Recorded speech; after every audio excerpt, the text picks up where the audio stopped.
场的是双人演出晃圈，表演者邓碧如、王宇。演员将利用腰部、颈部或四肢带动多支彩球旋转，随心变换各式造型，机灵婉转，灵动舒展。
好，拍照。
你要拍照啊！我说你要拍照，发给我，把架子发给我。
说1、2年，但是你们会掌握很多门技艺是吗？是的，是的。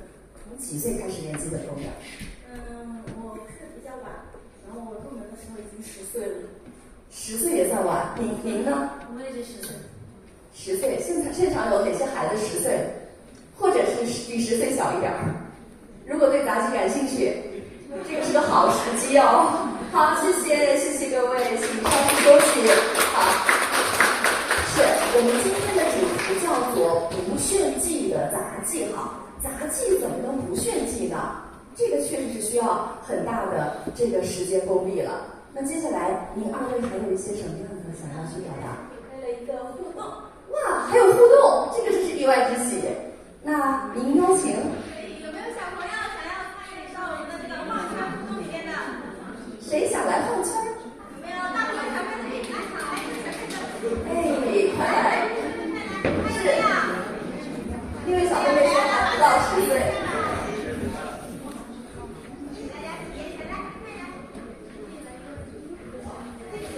还有哪位小朋友想过来体验一下晃圈？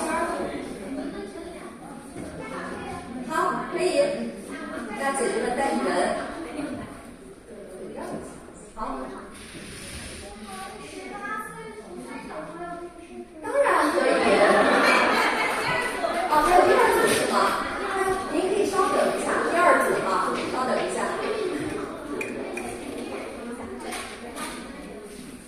来。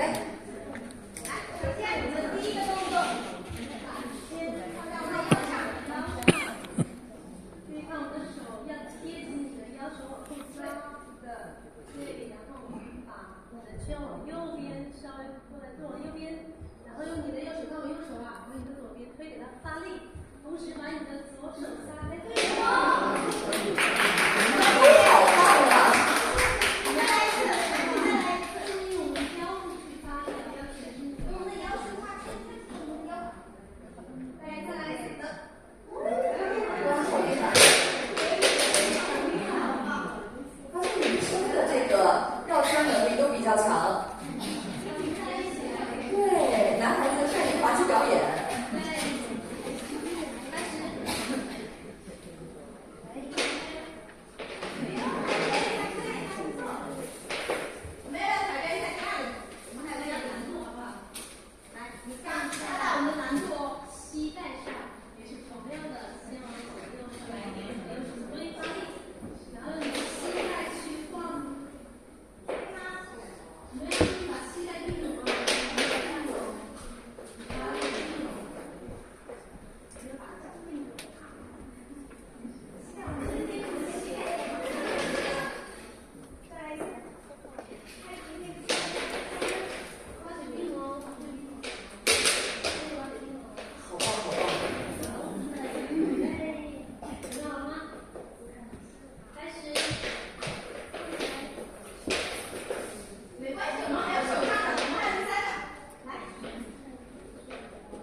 走呼啦圈嘛。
大家对杂技有一个很直观的感受和认识了。那接下来呢，我们将邀请广东省杂技家协会理事、深圳市福永杂技博物馆副理事长、深圳市福永杂技团副团长陈川生书记为我们做更深入的分享。有请陈书记。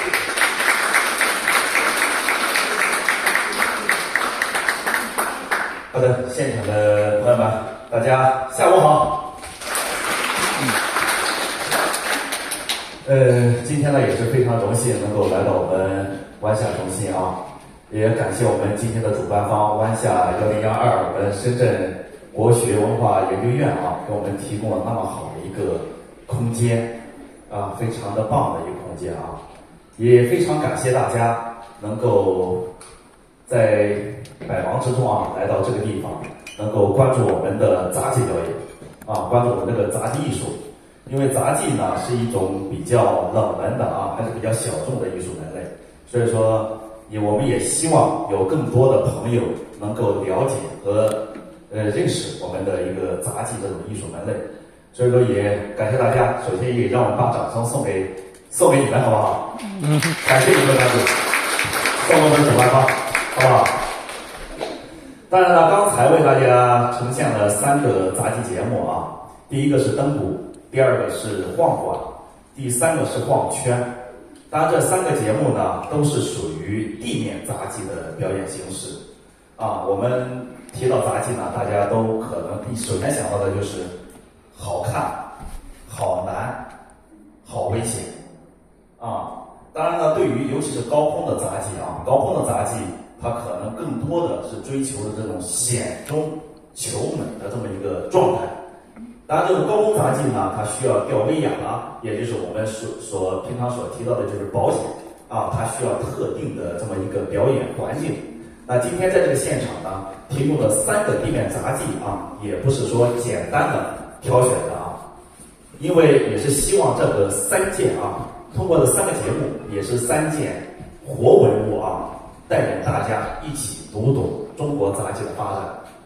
你像我们第一个节目灯鼓呢，它就是我们中国最传统的一种最古老的一种表现形式啊。因为灯鼓是早在2000多年前的汉代百戏里面啊，就已经有这种足技的表演形式了啊。所以说，这个现在灯鼓它体现的也是人类身体的一种力量和平衡的一种表现啊。那第2个节目呢，就是我们的晃管。刚才通过这个晃管呢，大家也可以看到，它就是更多的在追求这种人类身体对这种平衡的一种协调达到的一种极致。我们的演员呢，刚才是用了5个管，对吧？用了5个管啊，是在这种情况下，每一次身体的调整，都是对于人类的身体力量平衡和心理啊高度的统一。所以说，这也是杂技的一个特点，叫稳中求险，险中求美啊，这也是我们杂技一个特点。然后第2个呢，就是第3个就是我们的杂技晃圈。大家看到晃圈之后，可能更亲和一些啊。刚才我们2位杂技演员小姐姐啊，也特别好，带着大家一起进行互动，并且我们现场有几位朋友呢，也可以做出这些动作啊。这就是我们中国杂技发展的一个现象，就是逐渐的融入我们大家的生活当中，它更现代，以现代的表达。你包括它的音乐是现代的音乐，包括它的舞蹈融入，包括它的一些这个刀具的使用啊，都是我们生活中常见的。通过这3个节目，一鼓、一钟、一击，也实际上就是展现了我们中国杂技发展的一个脉络。也希望通过这3个节目啊，让大家了解杂技，感受到杂技不仅是一种技术技艺，同时也是一种活着的文化，好不好？好，那今天呢，我也是临时啊，同时接到我还要再讲一个 PPT 给大家做一个分享，因为这个 PPT 呢，我也是第一次看，所以说我也是以一个和大家一样的这个观点啊，一起分享这么一个 PPT。当然，看到这个 PPT 呢，我是大致过了一遍，生怕给大家讲不好。在这个过程中呢，就在这个大家来之前1个小时时间，我提前打了个草稿，大家不介意我看吧？好，感谢大家啊。好的，这个我看这个主题呢是绵延千年的中国杂技。是的，绵延千年，我们中国杂技有着3000多年的历史，而源远流长。那通过这张呢，我们可以看到，其实这是我们深圳这几年的几种艺术表现形式啊，尤其我们比较熟悉的这个舞剧《咏春》，也是现在非常火的啊，这是舞剧的形式，舞蹈的形式，还有我们的越剧戏曲，还有我们的音乐剧《先行者》。那在这个位置，那这个呢，就是我们福永杂技的一个节目叫《火之灵》啊，当时这也是参加了全国的杂技比赛，拿到了一个获奖节目，这是现在的一种艺术形式。然后进入我们的正题，就是中国杂技它的一个基本的信息的介绍啊。广义杂技是各种超长技艺的统称为杂技和杂技乐，它与乐舞不分。其实杂技以前叫百戏啊，以前是宫廷表演的艺术门类。当然从宋以后呢，逐渐，尤其是到明清，逐渐到民间啊，也就是我们当时出现了叫瓦舍啊这些地方，就可能就是一些路边有一些天桥啊，融入了一些到民间的一些杂技表演的场地。那这个地方我们可以看到，中国的杂技是有3000多年的历史啊，大约在新石器时代就已经萌芽。新石器时代萌芽，要提到这个时候呢，我们大家有没有想到，新石器时代的人是什么样的？大家有没有印象？北京人，北京人啊，原始人。对，当时他们基本上是穿的是兽皮啊，或者是草编的衣服。人生存的技能也挺简单，当时人生存的技能就是捕猎动物吃肉，那就是这个时代，在那个时候就有一些杂技动作的形成。你像投石，那时候弓箭还是在后面，最早的是投石，用石头砸动物。你若是丢的话，丢的会就是这个距离会非常近，力度也不够。后来就是用绳给拴上石头，所以说这也是杂技最初的一种表演形态。啊，当然这一种呢，就应该是就是后期秦汉时期的，因为现在就是秦汉代的这种汉画像砖啊，像这种就是比较记录的比较多，像这种杂技俑。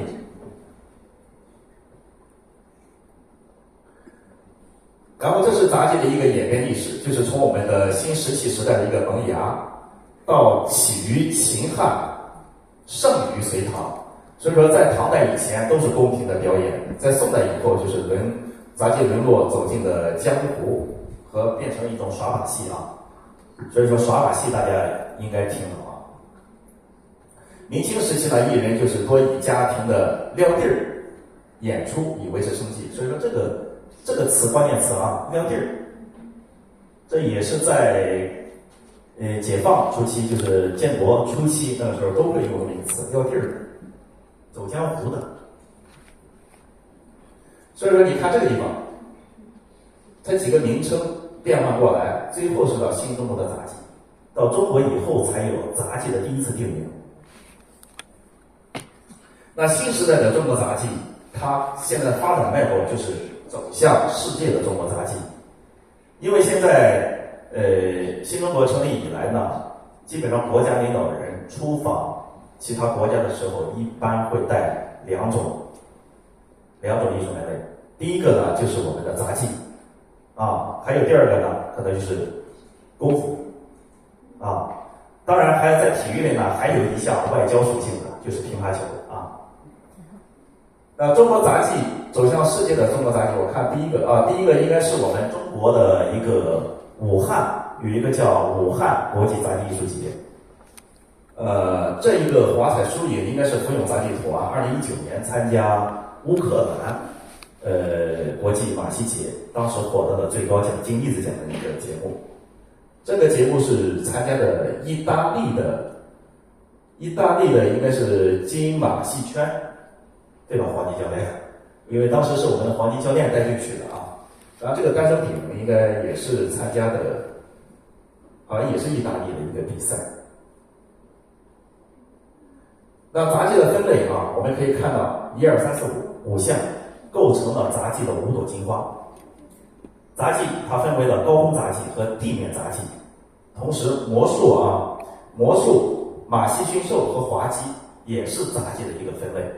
所以说，由这5个分类共同形成了杂技的5朵花瓣，形成1朵金花，统称杂技。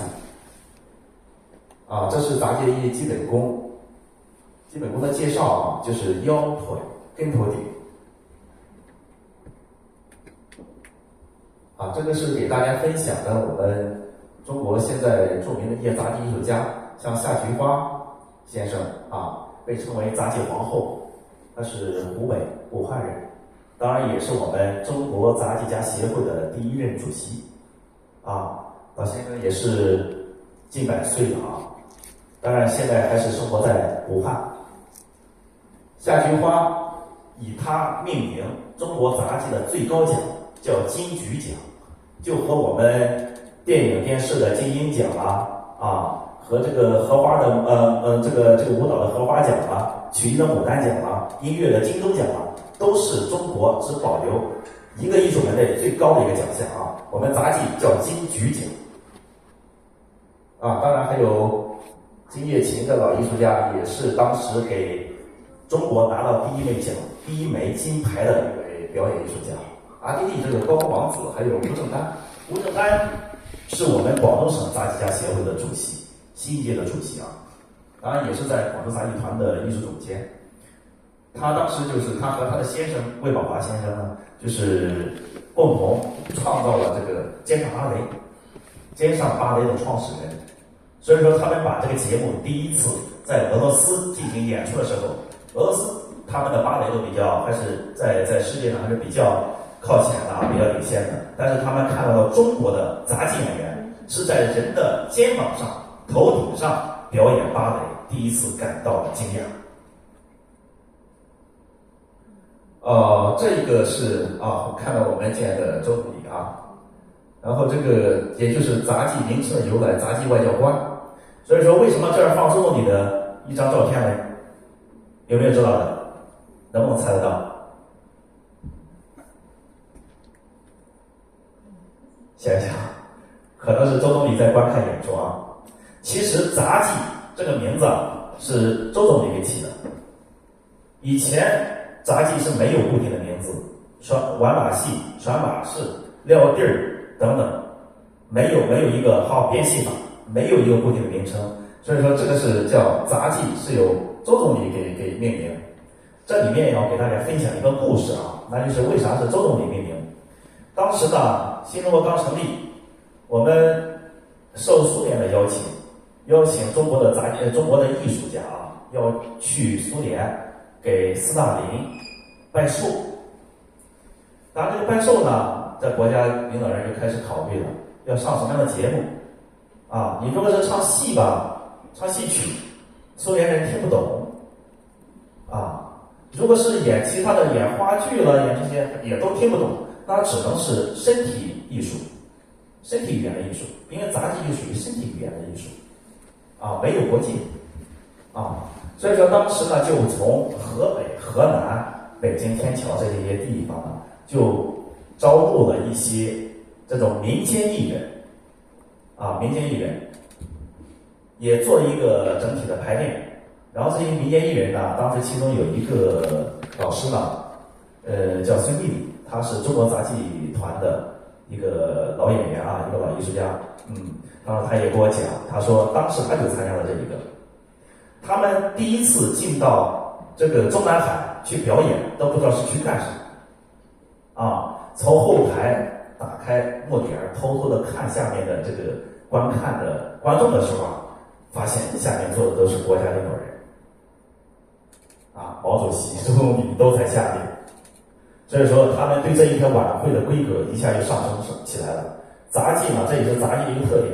杂技演员往往台前是紧张的，但走到台上从来是零失误，基本是零失误的，所以说发挥的都是超常发挥。这也是我接触杂技以后对杂技演员的一个认知啊。一般走上舞台都是超常发挥的，所以说这一台演出非常成功。演出结束之后呢，周总理就说，就把大家召集在一起，就问到了你们这个是什么表演形式啊？大家就把这些名字都说了一遍，具体到自己干啥的也不清楚。周总理一说你们这个就是技术、艺术都有，又包了众家所长还有变戏法的，什么出其不意的东西都有。所以说这一块呢，就给你们定一个名吧，就叫杂技。当然这个也是一个私传杂技的由来。当然这一年呢，就是中国杂技就到了苏联进行了演出。1957年，这个就是夏菊花先生、丁也琴先生也是到苏联参加了第6届世界青年联欢节，获得了金质奖章，第一个艺术门类的国际金牌。所以说这也是中国杂技实现的3个第一。第一个是由中央领导人组建的第一支文艺队伍，叫中华杂技团当时还叫中华杂技团，后来更名中国杂技团。第二个第一呢，就是在各种艺术门类中，中国杂技是最先走出国门的，当然是新中国成立以后第三个是新中国成立后呢，各种艺术门类杂技是第一个拿到国际金奖的。国际金奖的节目那就是杂技。然后这一块是分享的，就是我们杂技的一个发展的表演形式可以看到这儿有以前的一些杂耍单一的表演，到晚会的形成，到杂技剧的形成，包括到现在沉浸式体验、多元融合、新空间产品这可能就是更产业化一些了这个是我们最早的一个大型主题晚会，吴桥杂技节的故乡。来，我们看一下。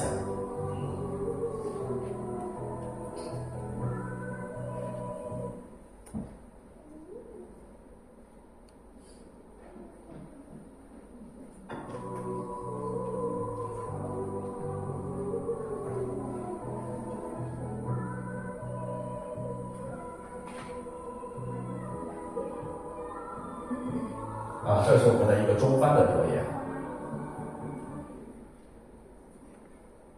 我们简单看一下那现代杂技经典的一个节目也是融合了戏曲的表演形式创作的一个叫俏花旦，也是中国杂技团的。来，让我们也看一下这个表演。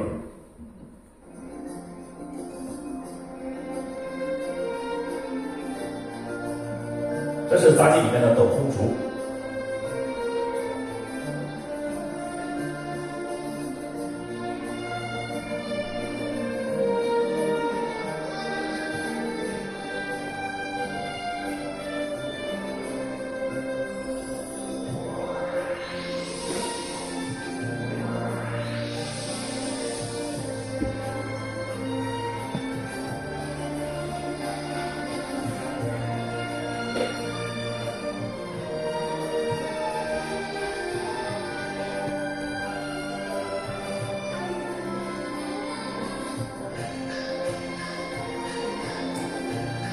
其实我们通过这个节目可以发现现在杂技强调的一定要美。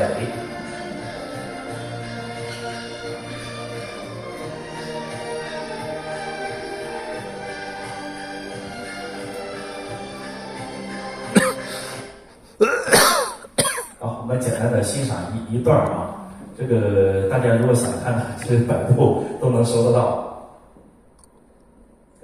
当然这个我看刚才有看到这个节目是参加的华北5省的一个表演一个比赛。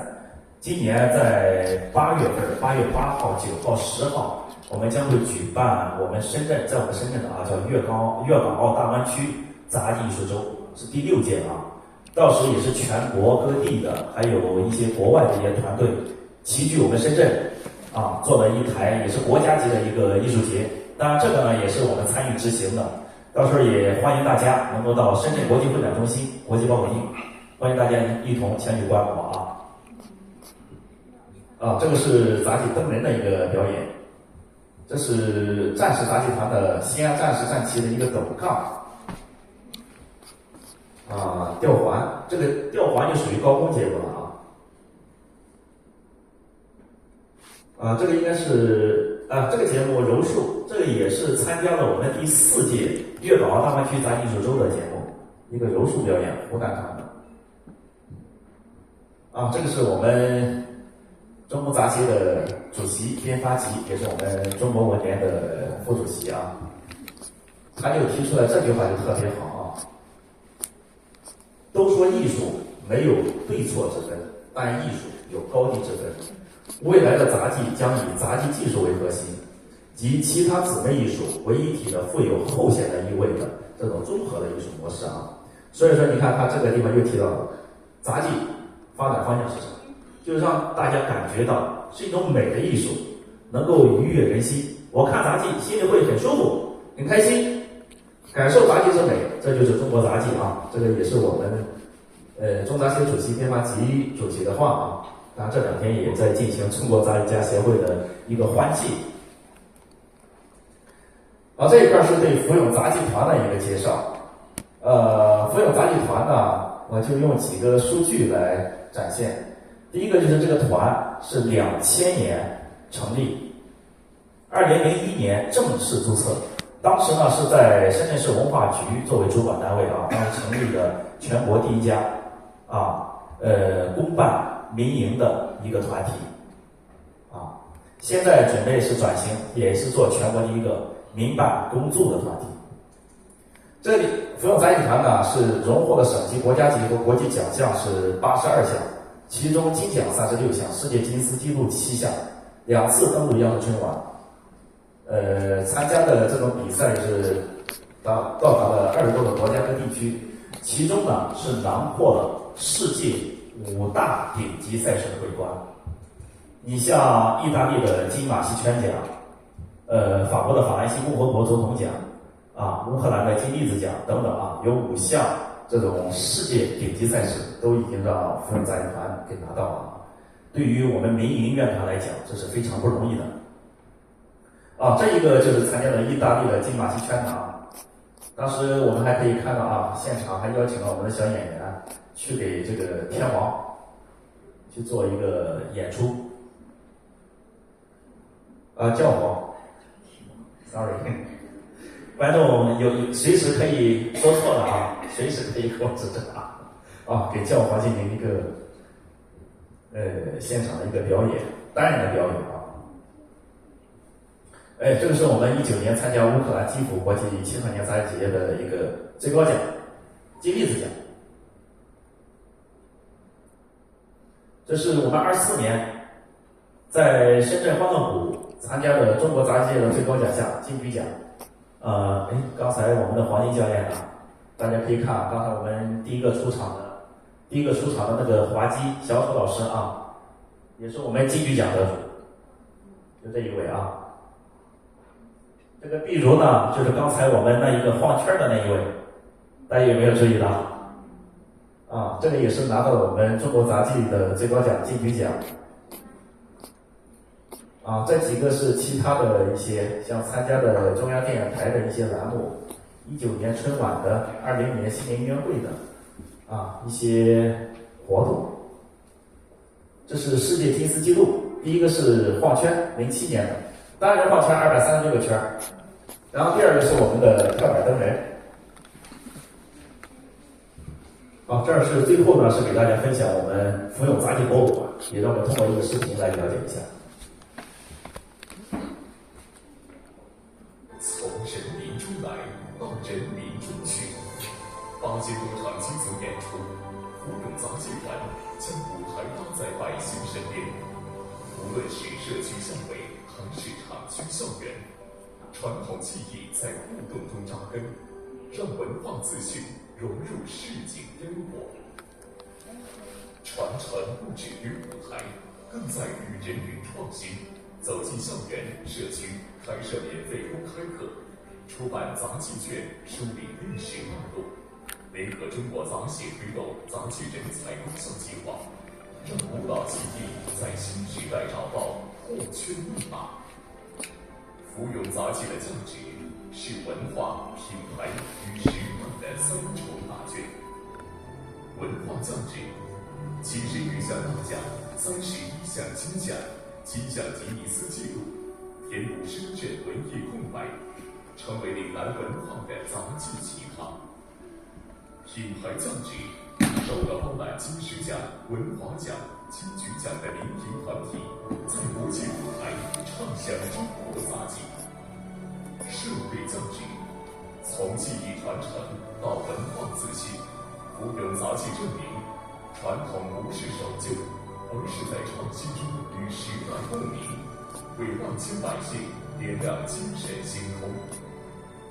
2024年，一座承载千年杂技文的殿堂拔地而起，芙蓉杂技博物馆以中国杂技史加芙蓉发展史为主线，500套项，3222件藏品，从古老道具到现代殊荣，全形式呈现技艺变迁。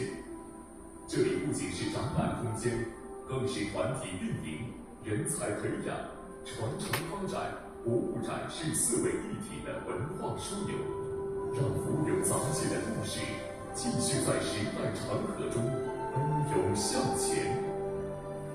当古老技艺遇见现代方式，当民营力量扛起传承大旗，芙蓉杂技正书写着属于深圳、属于中国的文化传奇。深圳市宝安区芙蓉杂技博物馆，邀您共赴千年杂技之约。好的，这个芙蓉杂技博物馆呢，是在我们深圳芙蓉宝安芙蓉的怀德国际大厦 A 座，所以说希望大家也可以带着孩子找一个时间，随时欢迎大家去我们杂技博物馆进行一个观摩。好，谢谢大家。好，谢谢，请继续就坐。